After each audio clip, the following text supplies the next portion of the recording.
Well, I have a very special guest today. I'm delighted to introduce you to Sam Allberry, joining us today from the UK. Sam is an ordained pastor in the Church of England. He's a global speaker for Ravi Zacharias International Ministries and a consulting editor for the Gospel Coalition. Sam, thank you so much for being with me today to discuss a really important topic in the church. Oh, it's my pleasure. Thanks for having me. Great to be with you. Before we begin, I want to commend a couple of Sam's books to you that are quite unique in their ability to cover huge topics, but are mercifully short, and yet somehow don't seem to sacrifice content. And I just want to make you aware of a couple of those. The first one is called Is God Anti-Gay? And other questions about homosexuality, the Bible, and same-sex attraction.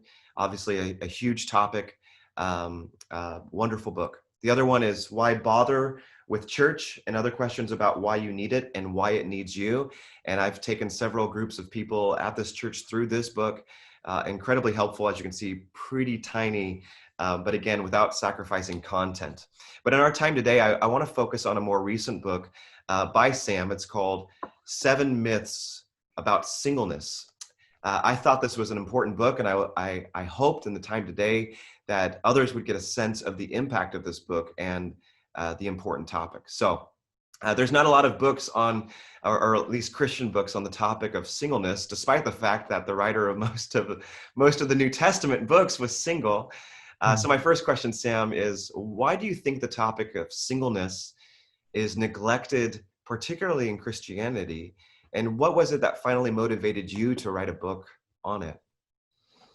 I suspect it's partly because we just don't have a very positive view of singleness anyway. So as I've been thinking through the topic and finding things to read on it, the only real books I've seen in the last 15 years that I found helpful have all been written by women, primarily for women.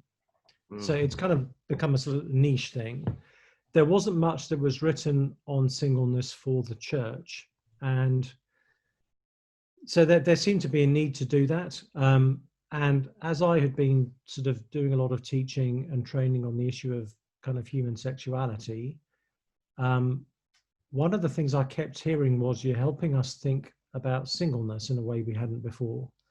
So I kind of thought, okay, there seems to be some traction here between what I'm teaching from the scriptures and helping people into a perspective on singleness they hadn't previously had. And that was a sort of motivation to write on singleness itself. One of the things I thought that you brought out in the book that I thought was really helpful is you said we often think of singleness as something that's pre-marriage. But you point out early on in the book that the majority of even married folks are unless they have the privilege of dying at the exact same time as their spouse, are going to be single again. So this is not a pre-marriage. This is not necessarily due to just divorce. It's something that it's actually really important to our discipleship, no matter where you're at. And it seems to me that like you had mentioned, there's a stigma attached to singleness, sort of an assumption that to be single is to be suspect or less than whole or complete or deficient in some way. But your book focuses on the beauty and the blessing of singleness. I guess to kind of go back to the previous question, why do you think the stigma exists?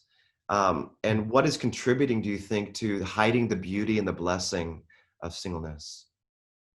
More than we've realized, we've absorbed our culture's belief that romantic and sexual fulfillment is one of the highest goals of the human life. I think we've bought into more of that than we're aware of. And I think it means that we've lightly Christianized it by saying Christian marriage rather than romantic or sexual fulfillment.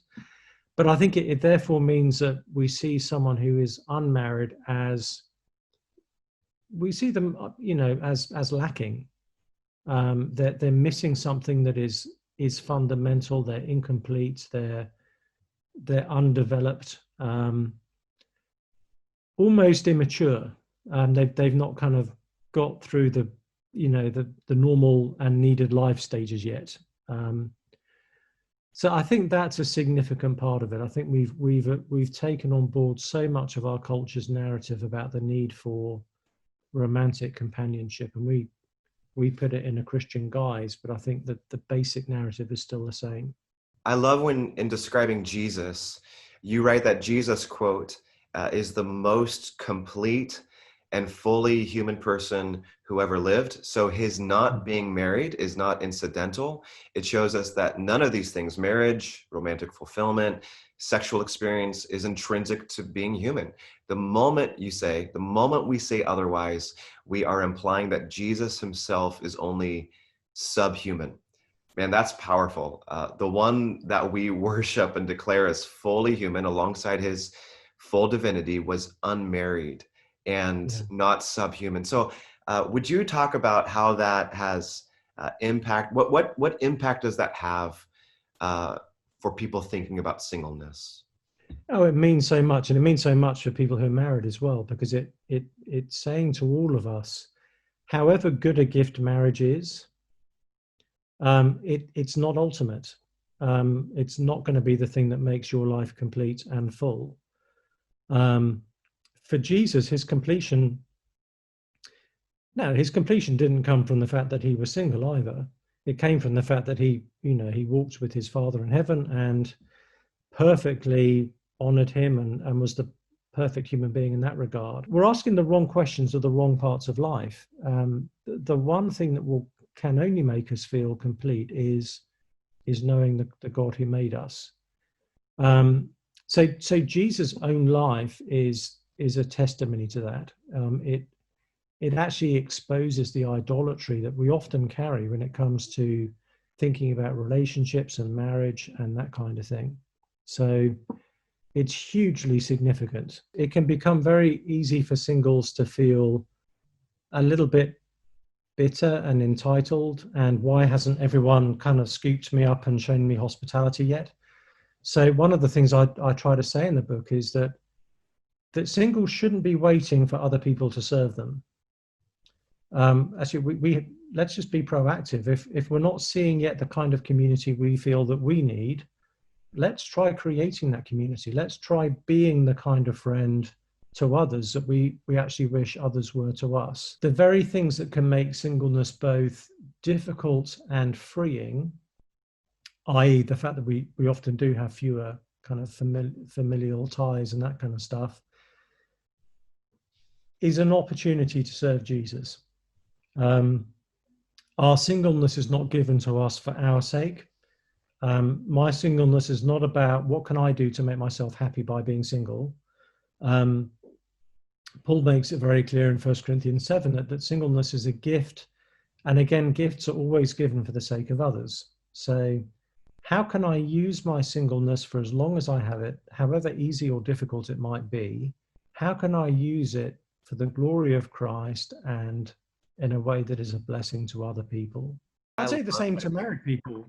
How can I use my marriage for the glory of Jesus and to be of service to others, rather than how can I use my marriage to make me happy? Well, the book is 7 Myths About Singleness. The author is Sam Allberry. It's a book on the beauty of singleness, the sufficiency of the gospel, and life together as a church. Sam, thank you so much for taking time to be with us this morning. It's such a pleasure. God bless all of you.